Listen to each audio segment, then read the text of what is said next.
welcome to another Mr. Betabyte video. This one's a little bit different insofar as we are having a Betamax 1982 showdown. So all these machines date from 1982-ish.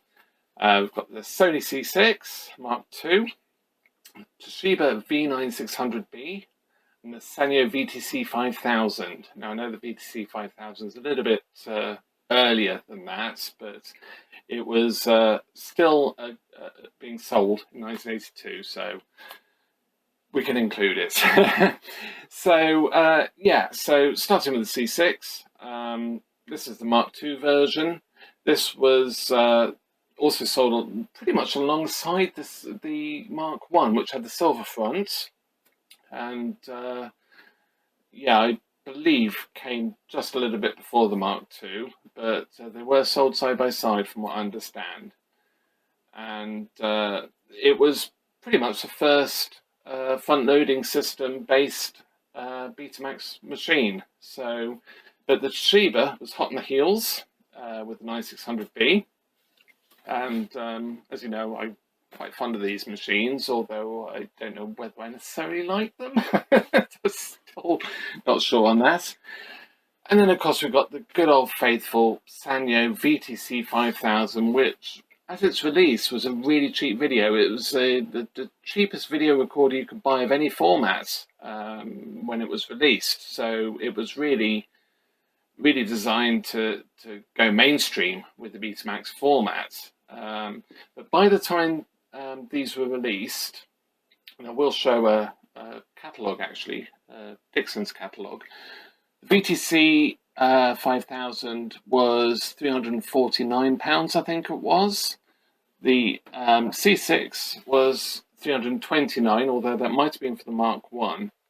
Now the Toshiba, I've really struggled to find the price of this, but I would suggest it's probably about £350 back in the day. So yeah, but don't quote me on that. And if you do have any information, any brochures or anything that's sort of showing more on these machines and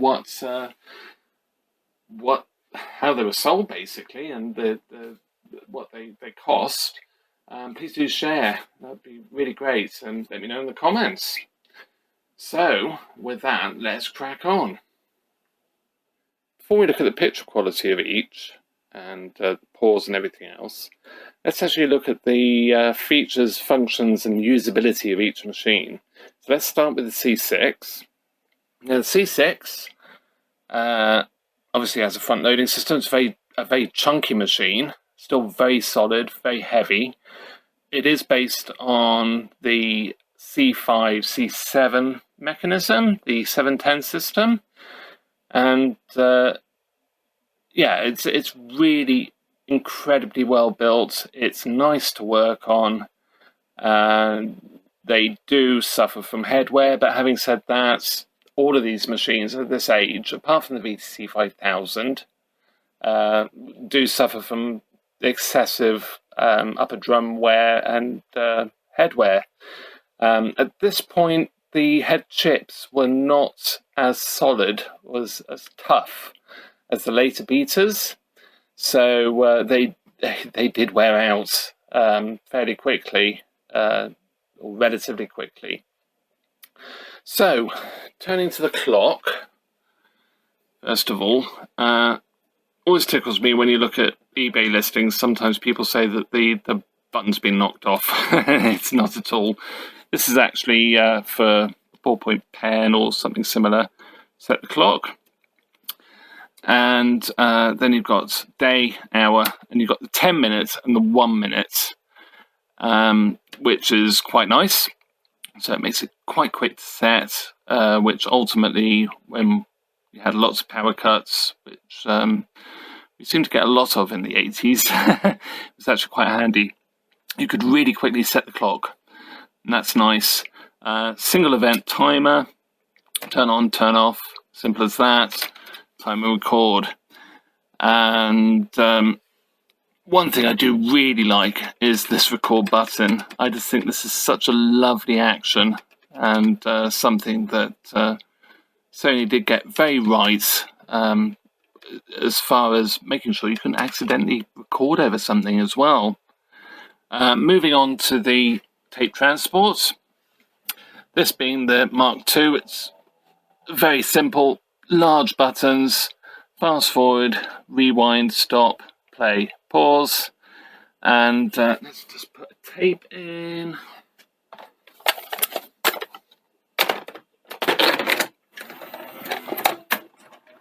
And you'll see there's a little sort of sign then, road sign, no entry. There's a tape inside, which is quite nice. So pressing play, and then press pause. With this, literally pause freeze is pause freeze, and there's nothing else. There's nothing else you can do. If I fast forward, so pitch search, and come out of that, it just plays. It doesn't go back to pause. And same with review as well.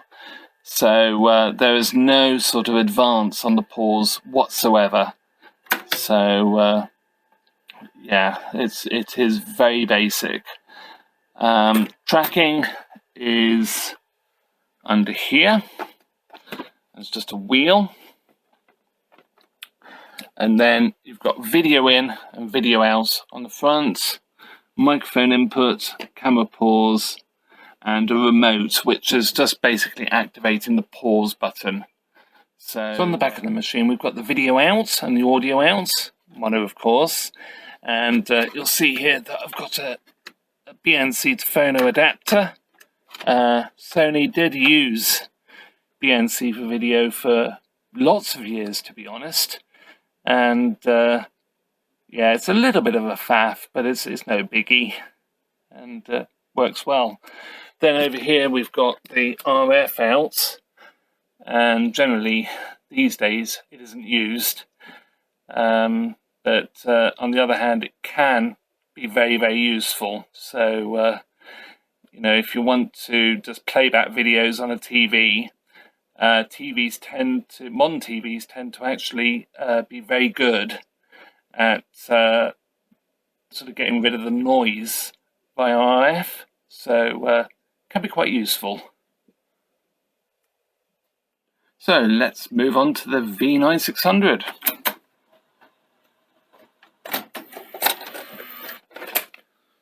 So the V9600 by Toshiba, really like this machine. And tuning controls there. All machines, they all share the same sort of idea of tuning. The Sony has the tuning controls on the top under a flap, which you can't see because I've got machines on top of it. So yes, so the clock first of all is actually quite cool insofar as you just press clock button, set the time, enter, so it's hours, tens of minutes, makes it nice and quick to set. These use a capacitor to as a backup. It doesn't last long, it's probably about 30 seconds, so just brownouts really.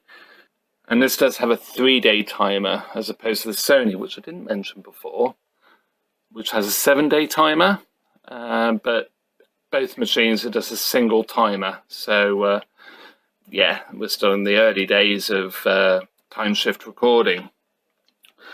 Functions wise, what you'd expect, but there are a few nice things about the Toshiba. One being, if you press play and then pause, pressing the play button, you can see the pause button sort of flickering, and that's actually showing that it's advancing, and you can actually get a pretty good still with this. It's actually quite impressive for a 2-head machine. So let's do a Q locks and review locks. So to go back, just press play again. Obviously it doesn't go back to pause because it was in pause before, much like the C6. You can press pause again. There we go. Record is slightly sunk into the front panel there, so it sort of makes it a bit more difficult to press, I suppose. But yeah, it's okay. It's fine. This does have a dew sensor as well. There's a strip on the bottom of the drum that will detect moisture. Gets too high, dew sensor will come on, stopping you from using it, which is good. One thing that is a big plus with these is all the sockets are on the front, and they're all RCA or phono sockets. And as long as you get them in the right way round, which is my favourite trick to do, is just go audio, audio, video. I always do it. Other than that, it's really useful, and there is actually a door there to stop dust getting into them, which is great. Now there is a remote. Again, the remote is just for pause, and so the camera pause, or there is actually a handheld remote, which is just a little slim remote with a button on it. And then we've got the tracking control, which is very similar to the C6, and allows you to adjust the tracking. So yeah, very nice machine, really. Channel buttons up and down. Obviously the C6 just has static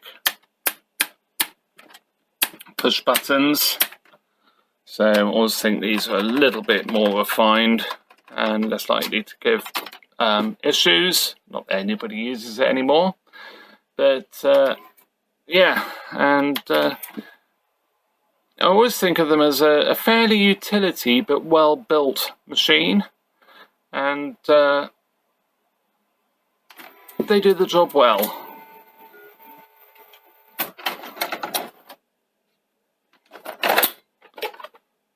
So the next machine is the VTC5000, and this has your traditional press button channel change again, and you've already seen the tuning, so normal sort of thing. Clock setting is a little bit more of a faff. Got to press these two buttons down together at the same time and set the hour, and then the minutes are just in minutes. So if you wanted to go from 0 to say 58, you would have to press this button 58 times.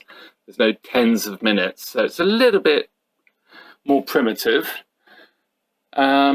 Single timer, single event timer again, and of course it is top loading.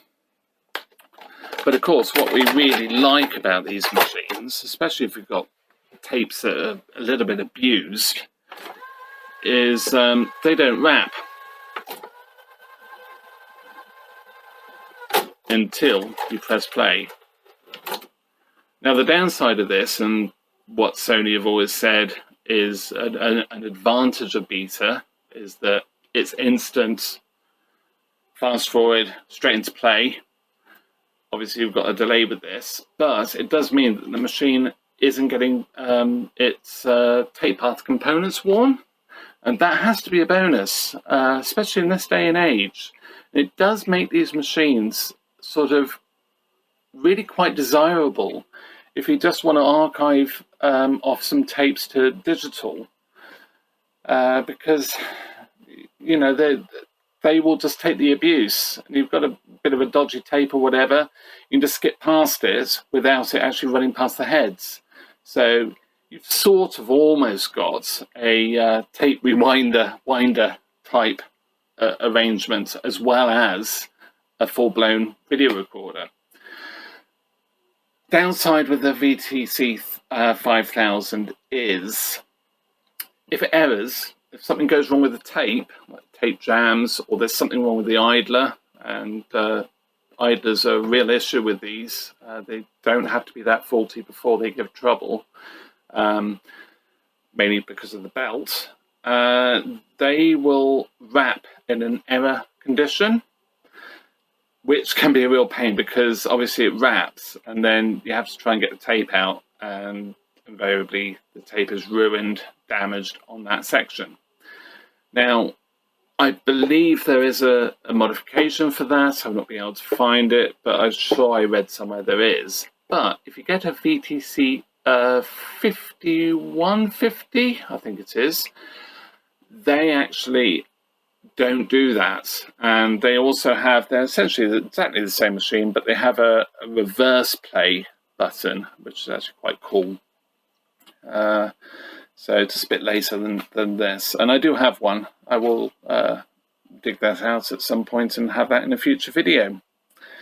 Tracking is an actual knob rather than a rotary wheel. And all of the ins and outs are on the back. So let's take a look at those.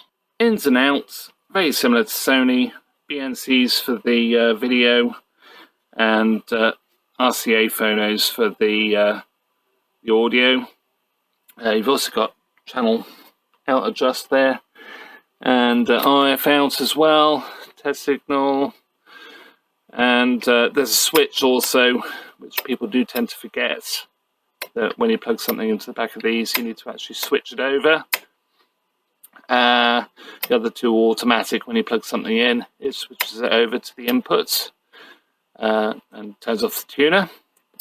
This, you actually have to flick the switch, which is fine. I don't mind that. That's cool. So, yeah, so there we have it. Just a quick run through.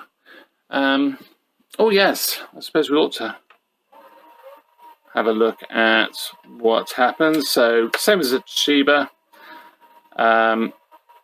Forward search, locks, review, locks, and you can't go to full fast forward from there. Pause, and that's it.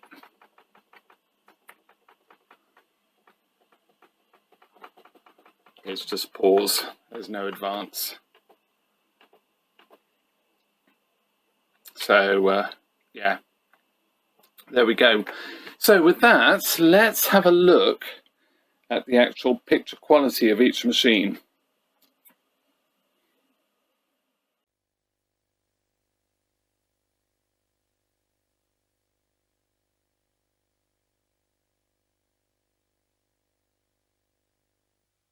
About the night, BBC One joins BBC News 24 in a couple of minutes. Taking a look at Monday's weather now on BBC One, Suzanne Charlton. Hello. Fog and frost are going to remain with us overnight. In fact, in many inland areas, temperatures will be low enough to perhaps bring a few icy stretches on some untreated roads. And now that we've got the area of cloud and shallow rain really dying away and thinning out, almost anywhere could also be misty with patches of quite dense fog in some places by morning. So fog and ice to watch out for through the night and into the coming morning. Will be a rather misty start then. It'll be dry in many areas and quite bright too, with some spells of hazy sunshine, but cloud thickening in the southwest, rain arriving across Cornwall and Devon in the morning, across the rest of southwest England, Wales and in towards Northern Ireland later in the day as the wind out here in the west and southwest begins to freshen from a southeast direction. That'll lift temperatures here, generally temperatures 5 to 7 degrees Celsius, a little on the chill side, and where we see any fog patches lingering throughout the day, it'll be even colder than that. And that's how it looks at the moment. Good night.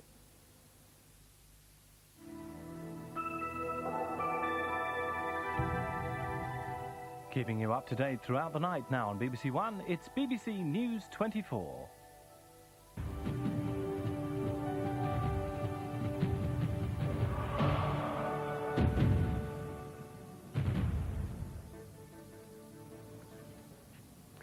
The time is 27 minutes to 3. Welcome to viewers joining us from BBC One. We'll have the main news stories on the hour, but now on News 24, Brian Hanrahan looks at the events surrounding the tragic death of Diana, Princess of Wales, and her lasting legacy.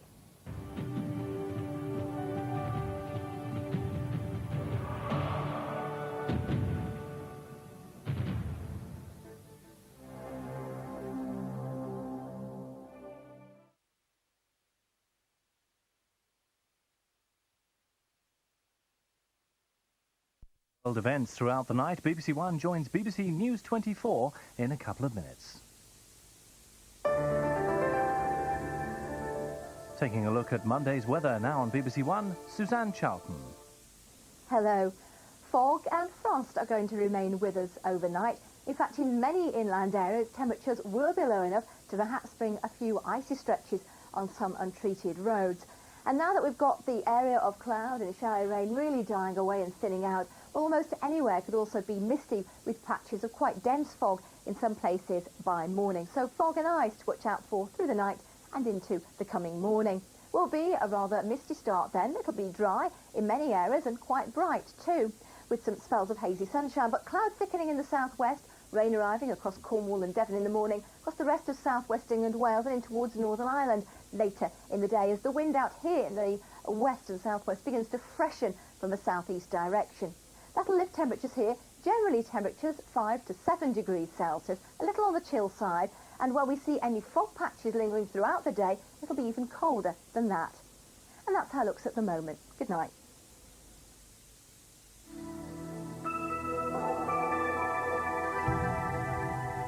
Keeping you up to date throughout the night now on BBC One, it's BBC News 24.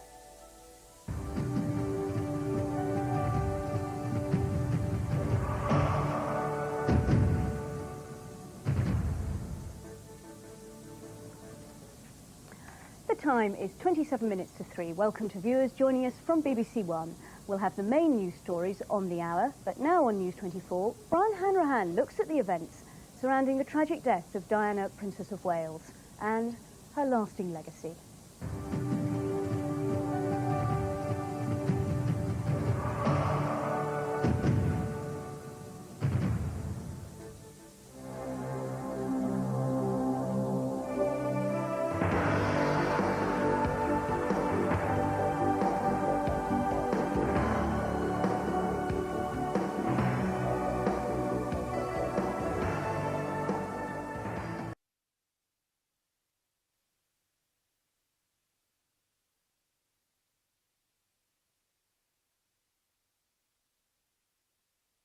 BBC News 24 in a couple of minutes. Taking a look at Monday's weather now on BBC One, Suzanne Charlton. Hello. Fog and frost are going to remain with us overnight. In fact, in many inland areas, temperatures will be low enough to perhaps bring a few icy stretches on some untreated roads. And now that we've got the area of cloud and showery rain really dying away and thinning out, almost anywhere could also be misty with patches of quite dense fog in some places by morning. So fog and ice to watch out for through the night and into the coming morning. Will be a rather misty start then. It'll be dry in many areas and quite bright too, with some spells of hazy sunshine, but cloud thickening in the southwest, rain arriving across Cornwall and Devon in the morning, across the rest of southwest England, Wales and in towards Northern Ireland later in the day as the wind out here in the west and southwest begins to freshen from a southeast direction. That'll lift temperatures here, generally temperatures 5 to 7 degrees Celsius, a little on the chill side, and where we see any fog patches lingering throughout the day, it'll be even colder than that. And that's how it looks at the moment. Good night.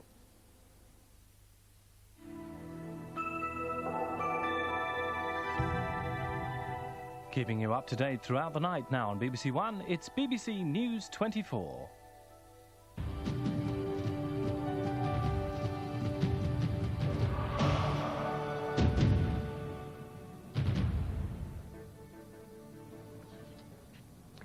The time is 27 minutes to 3. Welcome to viewers joining us from BBC One. We'll have the main news stories on the hour, but now on News 24, Brian Hanrahan looks at the events surrounding the tragic death of Diana, Princess of Wales, and her lasting legacy.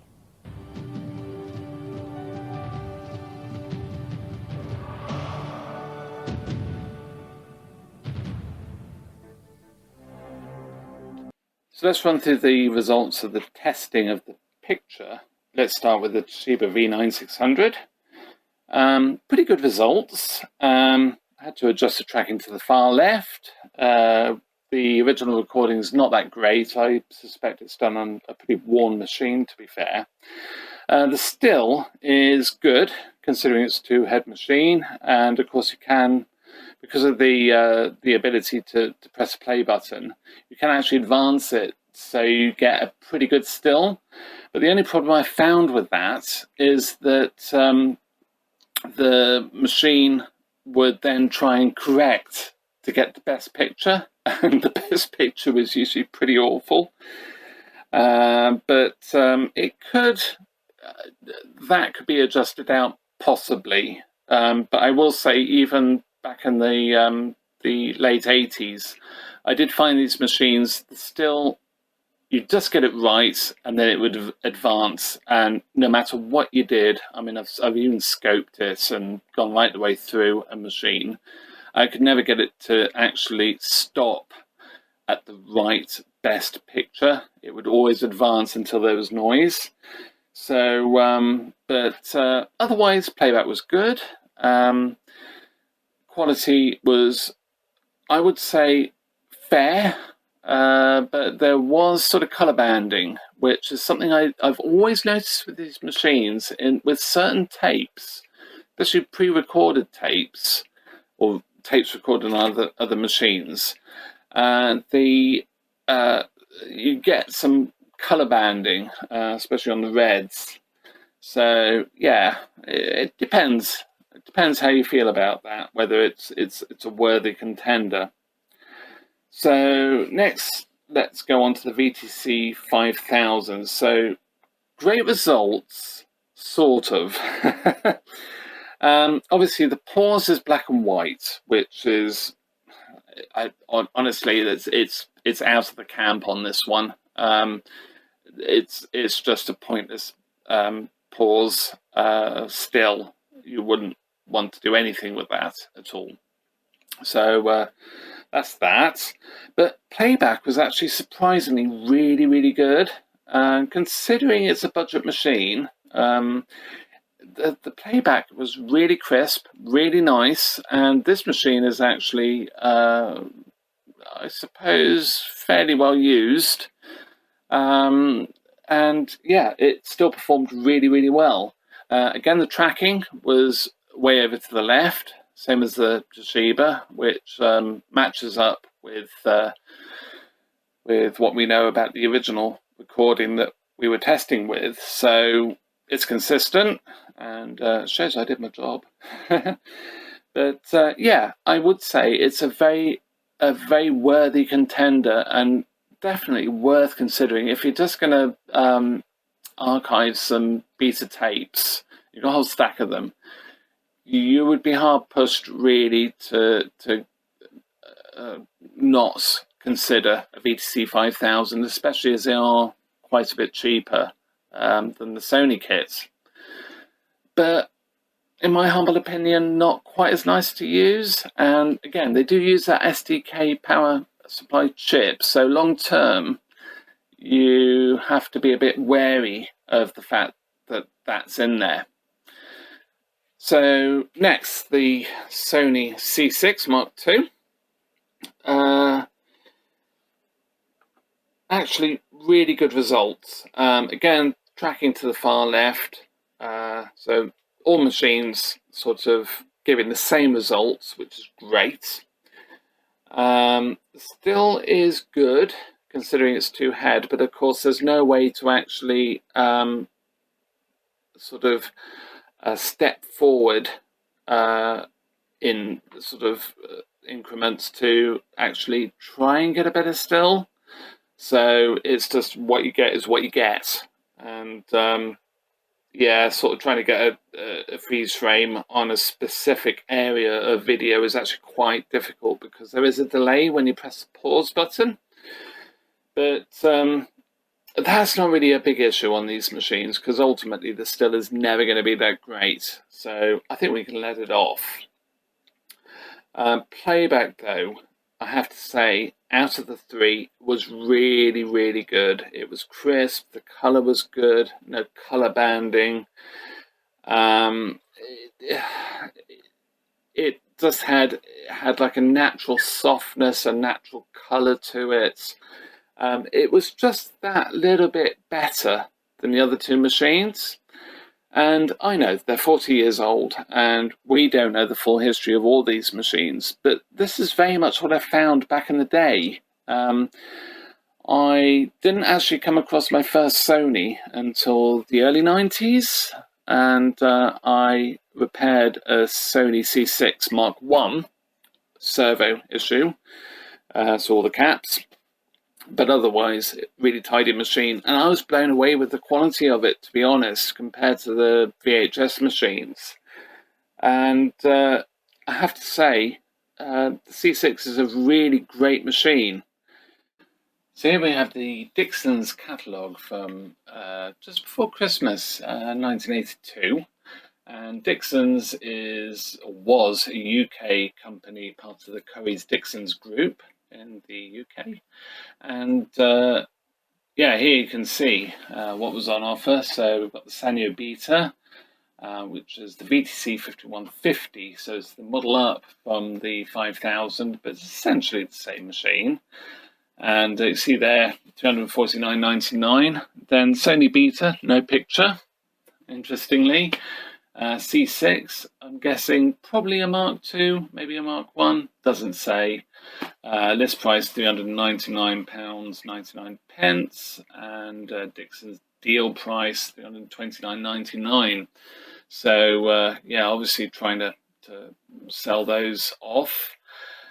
Of course, we've got the Sharp VHS. We've got VHS in general being the sort of the hero of the show, if you like. So we've got a few there: the Sharp, the Ferguson, and the Akai, which is a VS4. And I do actually have a VS1 video on the way. I've actually been working on it for about 2 years now, but I will get around to finishing that off. It's been a fun job.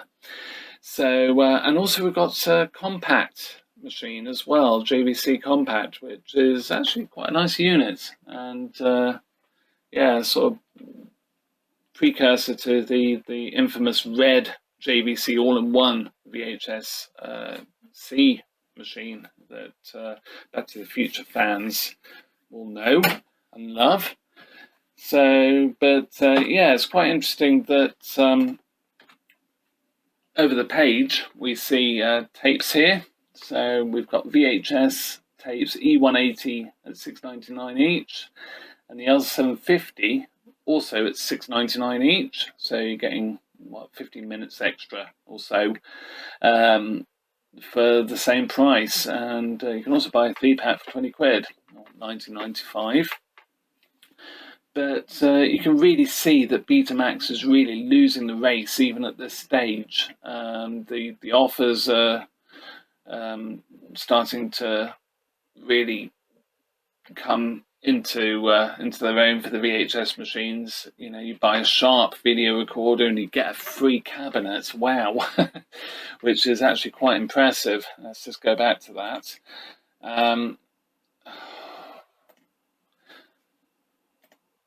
So yeah, you get a free Prinz video cabinet, which is really quite something, I suppose. But yeah, it's also quite nice that the Sanyo has quite a nice separate feature. Whether that was paid for by Sanyo to try and push them, I don't know. It does look very much like an advert within the catalogue. But I will zoom in and give you a bit of a still on this to so you can read it. It's quite interesting. VTC5000 is $299.99, so 300 quid. What a bargain. But then you get a free Christmas hamper with every video recorder over £475. So you know, it's a difficult decision. So yeah. Anyway, I'll put that ad up with the Sanyo for a few seconds just so you can read through that and have a look. Press pause if you want to just read the whole text, but it's pretty cool. Yeah, so I hope you've enjoyed this video, something a bit different. I'm sure there'll be lots of comments. I'm sure there's lots of stuff I've missed. But it's just like, I just thought it's worth just doing a little video on these. It's something that you don't see every day 3 machines from the same year, 1982. So I hope you enjoyed it. Just to say, I may not be doing a video every week now, just for the short term anyway. Lots and lots going on, and lots with my work and everything else. But don't worry, there will still be videos, and we've got lots of stuff to go through. We've got some really fun stuff, to be honest. So please like and subscribe. So I have set up a coffee account, and if you search for Mr. B's Buys Fun Coffee, I will be setting up a shop on there selling a few machines, so keep an eye out for that. In the meantime, thank you very much for watching, and see you in another video. Bye for now.